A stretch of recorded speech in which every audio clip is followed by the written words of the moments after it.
नमस्कार, बहुत स्वागत है आपका जी न्यूज की खास पेशकश ज्योतिष गुरु में। मैं हूं आपका ज्योतिष गुरु शिरोमणि सचिन। मित्रों, हम आपको बताएंगे कि आने वाला साल का आखिरी चंद्र ग्रहण क्यों है खास, इस चंद्र ग्रहण पर कौन कौन से संयोग बन रहे हैं और इस चंद्र ग्रहण पर देव दीपावली होने के कारण देव दीपावली को चंद्र ग्रहण अर्थात कार्तिक पूर्णिमा से ठीक एक दिन पहले यानी कि 7 तारीख को यह मनाई जाएगी। देव दीपावली का महत्व क्या है, ये क्यों मनाई जाती है, सबसे पहले आपको यही जानकारी देते हैं।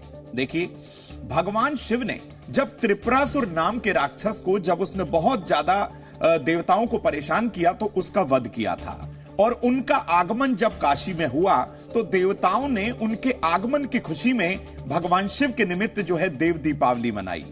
देव दीपावली पर भगवान शिव और भगवान श्री हरि की कृपा आप बहुत आसानी से पा सकते हैं। भगवान शिव के मंत्र नमः शिवाय मंत्र का जाप भी कर सकते हैं और अपने घर के ईशान कोण में एक छोटा सा दिया जलाकर भगवान शिव की उपासना करने से दीपावली का यानी कि देव दीपावली का संपूर्ण फल आपको बहुत आसानी से मिल सकता है।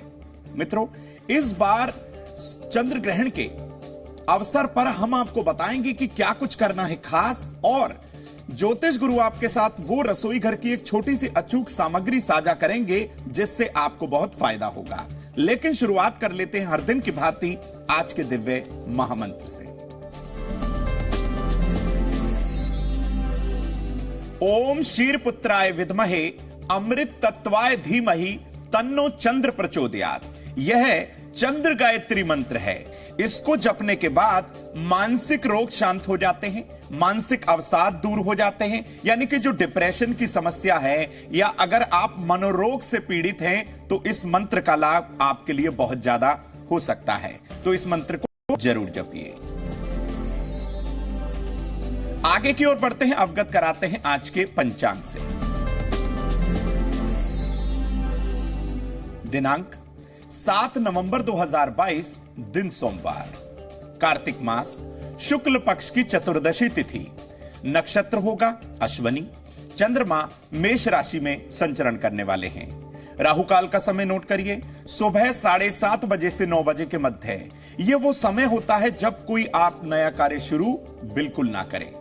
दिशाशूल होगा आज पूर्व दिशा, यानी कि पूर्व दिशा की तरफ अगर आप गए तो कोई विशेष लाभ की प्राप्ति नहीं होने वाली। विषय की ओर आते हैं और आपको बताते हैं कि देव दीपावली पर साल 2022 का आखिरी चंद्र ग्रहण क्यों खास होने वाला है, क्या इसकी विशेषता होगी, क्या इसकी कमी होगी, यह सब आपको जानकारी देने की कोशिश करते हैं।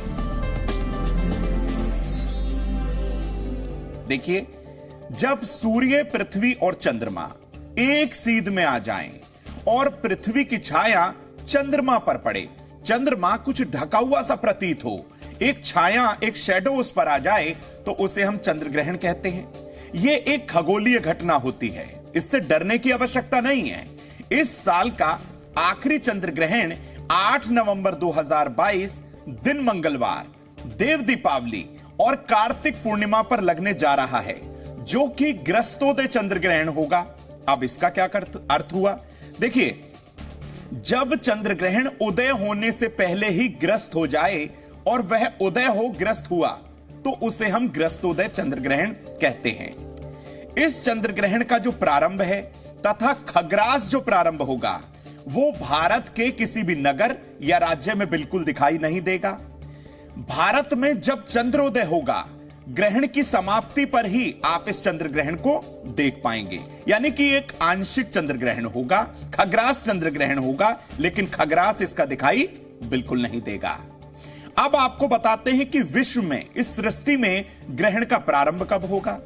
भाई 2:39 दोपहर में इसका प्रारंभ हो जाएगा। इसका जो खग्रास प्रारंभ होगा वो दोपहर 3:46 पर होगा और इसका जो परम ग्रास होगा यानी कि पूर्ण मध्य पर जब यह होगा तो 4:29 पर होगा। इसका जो खग्रास समाप्त होगा वो 5:12 पर होगा और मोक्ष जब हो जाएगा यानी कि जब ग्रहण समाप्त होगा वो समय होगा शाम 6:19।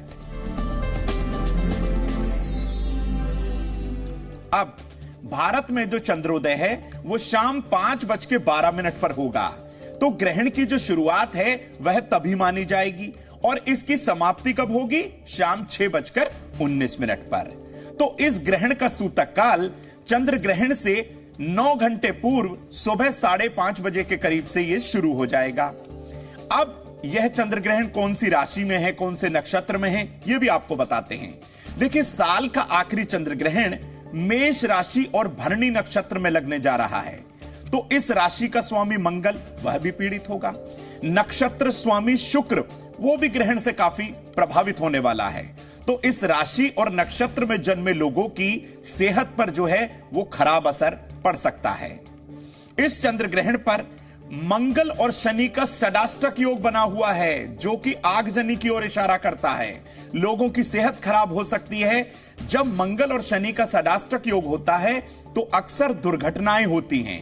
तो दुर्घटनाओं से बचने का क्या महा उपाय है वो भी आप बताएंगे। एक बार और बता दूं कि इस चंद्र ग्रहण पर सूर्य शुक्र का नीच भंग राजयोग भी बना हुआ है, जो कि लोगों के रिश्तों में तनातनी को बढ़ाएगा। देखिए, सूर्य जो है ऊर्जा का कारक है, जो शुक्र है वो आपके दांपत्य जीवन का कारक है। तो ये तो सीधी बात दिख जाती है कि जो दांपत्य जीवन है उसमें अलगाव हो सकता है लोगों के। यहां डराने का कोई प्रयास नहीं है, सिर्फ और सिर्फ जिस राशि और जिस नक्षत्र में यह ग्रहण लग रहा है हम आपको जानकारी दे रहे हैं ताकि आपको कोई नुकसान ना हो। अब आपको बताते हैं कि इस कार्तिक पूर्णिमा पर चंद्र ग्रहण का कैसा हो सकता है आपकी दैनिक दिनचर्या, आपके जीवन पर असर। देखिए, चंद्र ग्रहण के नाम से ही सभी लोग डरते हैं। चंद्रमा मन का कारक है। चंद्रमा आपकी मां यानी आपकी माता का कारक है और चंद्रमा को सुखों का कारक भी कहा गया है। जो आप एफर्ट्स करते हो, धनार्जन करते हो, पैसा कमाते हो, उससे जो आपको सुख की, भौतिक सुखों की जो प्राप्ति होती है वह चंद्रमा देता है। अब चंद्रमा के केतु द्वारा पीड़ित होने से मन में गलत विचार आ जाते हैं। आपके माता पिता पर और आपसे उनके रिश्तों पर इसका बहुत ज्यादा दुष्प्रभाव पड़ता है। अचानक बीमार होने के कारण आपको डॉक्टर से सलाह लेनी पड़ सकती है, डॉक्टर के पास चक्कर लगाना पड़ सकता है। इस दौरान जब चंद्र ग्रहण हो, पारिवारिक कलह कलेश को लेकर घर में वाद विवाद बढ़ सकता है। अब यह चंद्र ग्रहण काल पुरुष के प्रथम भाव में होने के कारण आप अचानक चोट चपेट में आ सकते हैं या फिर कोई जो पुरानी बीमारी है वो अचानक सर उठा सकती है। तो इससे भी आपको बचना है। किसी भी माता या बहन महिला की कुंडली में चंद्रमा कमजोर होने पर या पीड़ित होने पर उन्हें मानसिक तनाव बहुत ज्यादा हो सकता है। मासिक चक्र से संबंधित बहुत सारी परेशानियां अचानक हो सकती हैं। सिर्फ और सिर्फ माताओं बहनों को ज्योतिष गुरु जो महा उपाय देंगे उसको भी आप साझा करिएगा, अपने आप भी अपनाइएगा ताकि सब लोगों को फायदा हो। अब आपको बताते हैं कि चंद्रमा के मेष राशि में ग्रसित होने से, यानी चंद्रमा के मेष राशि में ग्रहण लगने से और देव दीपावली का संयोग होने से इस ग्रहण का कैसे दुष्प्रभाव आप पर हो सकता है या इस प्रकृति पर हो सकता है। देखिए, चंद्रमा को मन और सुखों के साथ साथ माता का कारक कहा गया है। चंद्रमा सुख स्थान का कारक होने के साथ साथ हमें सभी सुख सुविधाएं प्रदान करता है। अब यही चंद्रमा केतु से ग्रसित हो जाए तो हमें मानसिक बीमारियां दे सकता है, कष्ट कलेश दे सकता है, मनोबल में हमारे कमी आ जाएगी। और इसी के साथ ही जो आपकी लेफ्ट आई है, बाईं जो आंख है, उसमें कुछ परेशानी हो सकती है। चंद्रमा पीड़ित होने पर मन में उदासी की भावना बनी रहती है। आपकी मां जो है वो बीमार हो सकती है, यात्रा में आपको दिक्कत हो सकती है, धन संपत्ति का आपको नुकसान हो सकता है। चंद्र ग्रहण के दुष्प्रभाव से बाढ़ से बहुत ज्यादा नुकसान होता है, क्योंकि चंद्रमा जल का कारक है और जल समुद्र और हमारा जो शरीर है इसका बहुत गहरा संबंध है, क्योंकि हमारा जो शरीर है लगभग 70 से 80% उसमें जो है वो जल है। तो ऐसे में जब चंद्रमा ग्रसित होता है तो हमारी भावना, हमारा मन, हमारे शरीर के अंदर जो जल है वो भी प्रभावित होता है। कहीं कहीं आपको सुनामी जैसी कुछ आपदा देखने के लिए या सुनने के लिए मिल सकती है। जलीय आपदा के कारण भारी नुकसान की संभावना बनी रहेगी। तो इस सृष्टि में भी इस चंद्र ग्रहण का काफी दुष्प्रभाव हो सकता है। अब आपको बताते हैं कि कार्तिक पूर्णिमा पर जो चंद्र ग्रहण लगने जा रहा है, इसके दुष्प्रभाव से बचने का महा उपाय क्या है। क्या करने हैं आपको वो छोटे छोटे उपाय जो अब ज्योतिष गुरु आपके साथ साझा करने जा रहे हैं, उन्हें आप जरूर अपनाइएगा। देखिए, चंद्र ग्रहण काल के दौरान भगवान भोलेनाथ के पंचाक्षरी मंत्र का आपको जाप करना है। उसे आप नोट कर सकते हैं, आपने सुना भी होगा। तो ऐसे में नमः शिवाय मंत्र का 108 बार जाप करिएगा। भगवान शिव को चांदी या तांबे के लोटे में जल में थोड़ा सा शक्कर मिलाकर शिवलिंग पर अर्पित कर दीजिएगा। ग्रहण के बाद आप देखिएगा बहुत फायदा होगा। पूर्व दिशा की तरफ फेस करके किसी आसन पर आप बैठें। देवी गायत्री के गायत्री मंत्र का कम से कम 3 माला आपको जाप करना है। तो इस ग्रहण का दुष्प्रभाव आप पर काफी हद तक कम होगा। अपने से बड़े बुजुर्ग जो हैं, चाहे वो आस पड़ोस में हो चाहे घर में हो, उनके चरण स्पर्श करिए, उनका आशीर्वाद लीजिए, अपनी माता की सेवा करिए, उनका कहा मानिए और अपने घर की पूर्व दिशा को हमेशा साफ रखने का प्रयास करिएगा।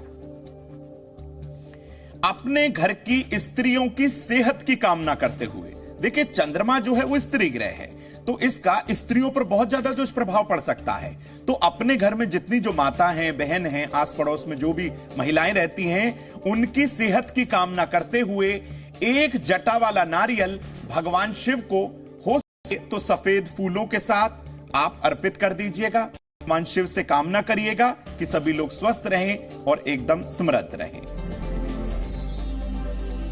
मित्रों, अब सफलता के अचूक महा उपाय को आपके साथ साझा करते हैं, जिसको अपनाने के बाद आपको सफलता के योग प्रबल दिखेंगे।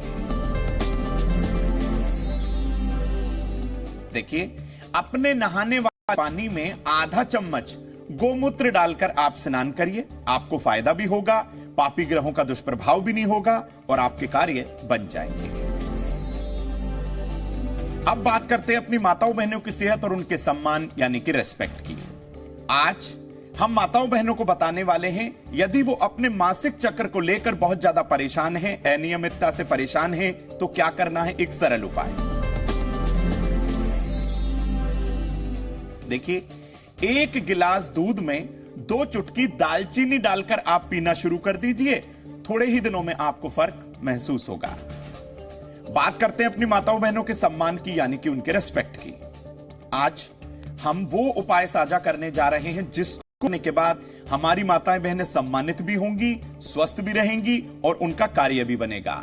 एक सफेद जनेऊ पर थोड़ा सा चंदन लगाकर आप शिवलिंग पर अर्पित कर दीजिए। फायदा आप स्वयं देखिएगा। अब रसोई घर की वो अचूक सामग्री आपके साथ साझा करते हैं, जिसको अपनाने के बाद आपके व्यापार में आपको सफलता बहुत मिलेगी। आज हम रसोई घर से लेकर आए हैं आपके लिए साबुत सफेद चावल। कैसे प्रयोग में लाने हैं, बहुत सरल है। 1 चुटकी सफेद चावल, मात्र 1 चुटकी सफेद चावल आप शिवलिंग पर चढ़ाएं, आपके व्यापार में आपको सफलता जरूर मिलेगी। तो मित्रों, हमने आपको बताया कि साल 2022 का आखिरी चंद्र ग्रहण क्यों इस बार खास होने वाला है, उससे बचने का महा उपाय बताया। कैसा आपके जीवन पर, आपके व्यक्तित्व पर, आपके स्वास्थ्य पर इसका प्रभाव पड़ सकता है और चंद्रमा मन का कारक होने के साथ साथ कैसे यह आपके मन को दुष्प्रभावित करेगा, यह भी हमने आपको बता दिया और उससे बचने का महा उपाय भी दे दिया। तो फिर किसी नए विषय को लेकर ज्योतिष गुरु आपके समक्ष आएंगे। तब तक के लिए देखते रहिए जी न्यूज़। नमस्कार।